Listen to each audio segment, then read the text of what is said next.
চরমোনাইয়ের ডাকে কেউ সাড়া দিল না। চরমোনাই বাদেই 10 দল ঐক্যবদ্ধ। 10 দলীয় জোটের উপর চরমোনাই বের হয়ে যাওয়ার তেমন কোনো প্রভাব পড়বে না, এটাই 10 দল নেতারা বলছেন। তারা বলছেন যে we are United excluding Charmonai. আসলে ভালো, না আসলেও আমাদের যে বিজয়ের অভিযাত্রা তাতে গুরুত্বপূর্ণ প্রভাব পড়বে না। আর আমার ব্যাখ্যা হচ্ছে এটা সেই 2001 সালের মতো তখনকার সময়ে থার্ড লার্জেস্ট পলিটিক্যাল পার্টি জাতীয় পার্টি জামাত বিএনপির সাথে জোট করেছিল, কিন্তু জাতীয় পার্টি শেষ মুহূর্তে বের হয়ে গিয়েছে। কিন্তু তাতে জামাত বিএনপির বিজয় আটকে থাকেনি। ঠিক তদ্রূপ বর্তমান সময়ের জনশক্তি বিবেচনায় থার্ড লার্জেস্ট পলিটিক্যাল পার্টি এবং গুরুত্ব বিবেচনায় fourth important political party Charmonai Jamaat জোট থেকে বের হয়ে গেলেও জামাতের সম্ভাব্য বিজয়ের উপর প্রভাব পড়বে না, এটাই 10 দল মনে করে।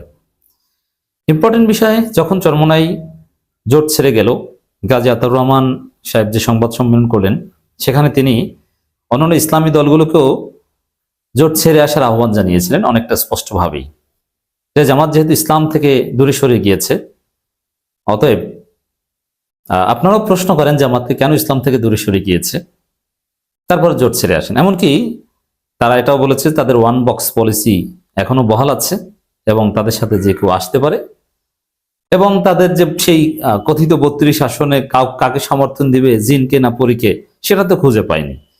মানে এটা থেকে স্পষ্ট যে চরমোনাই জামাত জোটের মধ্যে বিশেষ করে কওমি ভিত্তিক যে 4টা দল আছে তাদেরকে ফিরে আসার বা জামাত জোট ছেড়ে আসার আহ্বান জানিয়েছিল, কিন্তু তাদের সেই আহ্বানে কেউ সাড়া তো দিলই না, বরং সবাই জানিয়ে দিয়েছে তারা জামাতের নেতৃত্ব ঐক্যবদ্ধ, এই জোট ঠিক আছে, বরং চরমোনাই যা বলছে এটার কোনো গুরুত্ব নেই এবং কোনো প্রভাব পড়বে না। দেখেন, এখানে খেলাফত মজলিসের একজন নেতা ভিডিও বার্তার মাধ্যমে সবকিছু স্পষ্ট করে দিয়েছেন যে আসলে কি হচ্ছে বা কি হতে যাচ্ছে। তিনি বলেছেন যে এই যে ইসলাম থেকে জামাত ডেভিয়েটেড হয়েছে যে অভিযোগ তুলছে, এটা মিথ্যা, এটা চরমোনাই ধান্দাবাজি।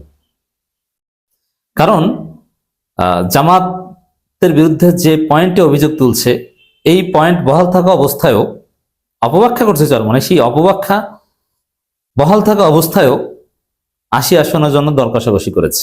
এর মানে আসলে জামাত ইসলামের মধ্যে আছে কি নাই এটা চরমোনাইয়ের কাছে নির্ভর করে তাদেরকে কত আসন দিল তার উপর।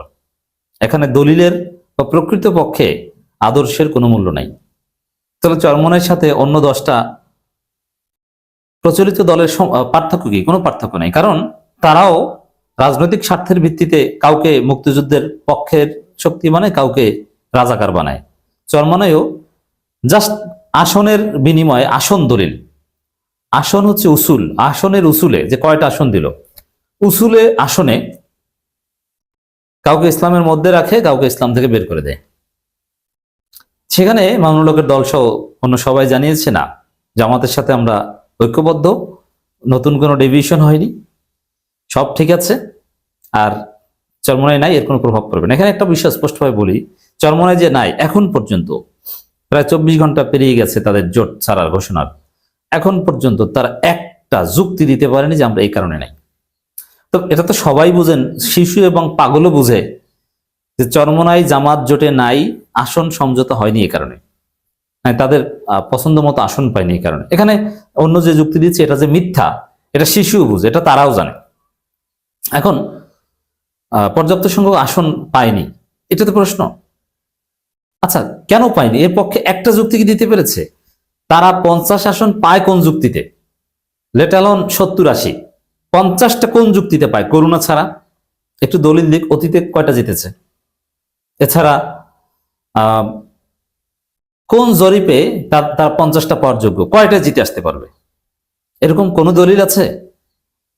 তারা একটা এমপিরিক্যাল বা আসেন আমার সাথে বা যে কারোর সাথে আপনি আলোচনা করেন যে আপনারা আরো বেশি আসন রিজার্ভ করেন, এটা বলতো স্পষ্ট যে আমাদেরকে 50টা দেওয়া হয়েছে বা 47টা, আসলে আমরা 70টা রিজার্ভ করি।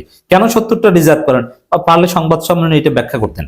কিন্তু মজার বিষয় যে আসনের হিসাব ওটা এড়িয়ে গেছে, স্কিপ করেছে, কারণ টেবিলে বসলে তারা আসন বাস্তবে 14টাও দাবি করতে পারে না। কিসের ভিত্তিতে, কোন জরিপে আপনারা এগিয়ে, কোনটা আপনাদের ঘাঁটি, কোন জায়গায় আপনার জিতে আসতে পারেন বলেন? কেন আপনারা 14টার বেশি চান? আপনি একটু যুক্তি দিয়ে আমাকে বুঝান যে এই কারণে আমরা 14টার বেশি চাই। বিএনপিকে জিতিয়ে দিতে চান না আপনার প্রার্থী জিতে আসতে পারবে? কে জিতে আসতে পারবে বলেন? তাকে জামাত আসন ছেড়ে দিবে, বলতে পারে না। তো এই হচ্ছে অবস্থা, যে চরমনের কাছে আসলে কোনো যুক্তি নেই। তারা এখানে বিনা যুক্তিতে একটা মিথ্যা অপবাদ দিয়ে জোট থেকে বের হয়ে গেছে, কিন্তু আসল পয়েন্টে যুক্তি দিতে পারে না।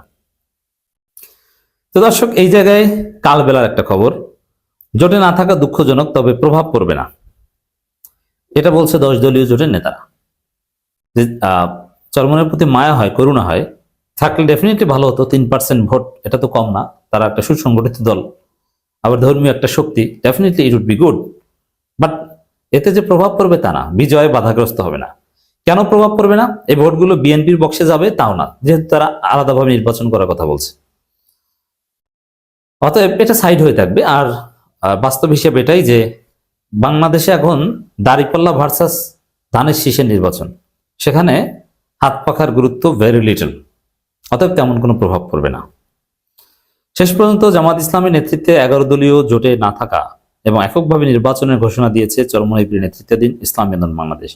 অন্যদিকে গত বৃহস্পতিবার রাতে ইসলামী আন্দোলন অংশগ্রহণ ছাড়াই 253টি আসন সমঝোতার ভিত্তিতে জোটের প্রার্থী ঘোষণা করা হয়েছে। ইসলামী আন্দোলন বলছে, ইসলামের মৌলিক নীতির প্রশ্নে জামাত ইসলামী অস্পষ্ট। এটা আবার মামুনুল হকের দল বর্ণ সবাই এর জবাব দিয়েছে কার্যত, যে এটা মিথ্যা কথা। জামাতের সঙ্গে নির্বাচনী সমঝোতা থাকছে না, এ কারণে 268 আসনে ইসলামী আন্দোলন এককভাবে নির্বাচন করবে। বাকি 32 আসনেও দলটি আদর্শিক বিবেচনায় কোনো না কোনো প্রার্থীকে সমর্থন দিবে। এখন তাদের মানে জামাতের আদর্শ, মামুনুল হকদের আদর্শ ভালো না, তাই না? কারণ পুরো এই জোটই তো ইসলামী জোট না, এটাই তো বলেছে। শুধু জামাতের প্রতি তার অভিযোগ না, মামুনুল হকদের প্রতিও কিন্তু চরমনের অভিযোগ।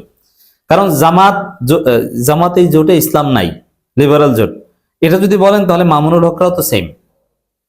এর মানে চরমনের কাছে মামুনুল হকরাও ইসলাম থেকে বের হয়ে গেছে।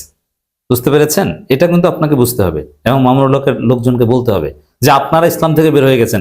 এটা কিন্তু চরমনের ভাষ্য, কারণ জোটের বিরুদ্ধে চরমনের অভিযোগ, আর জোটে তো তারা আছে।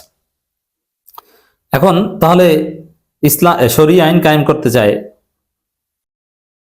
এদেরকে সমর্থন দিবে তারা কারা? জাতীয় পার্টি না আওয়ামী লীগ? এটা আমরা দেখার অপেক্ষায়, না বিএনপি? জামাত জোটের বাইরে, বিএনপি জোটের বাইরে চরমনের আদর্শের কাছাকাছি কাউকে সমর্থন দিয়ে 32 আসনে এমন কারা, এটা আমি জানতে চাই। কিয়ামত পর্যন্ত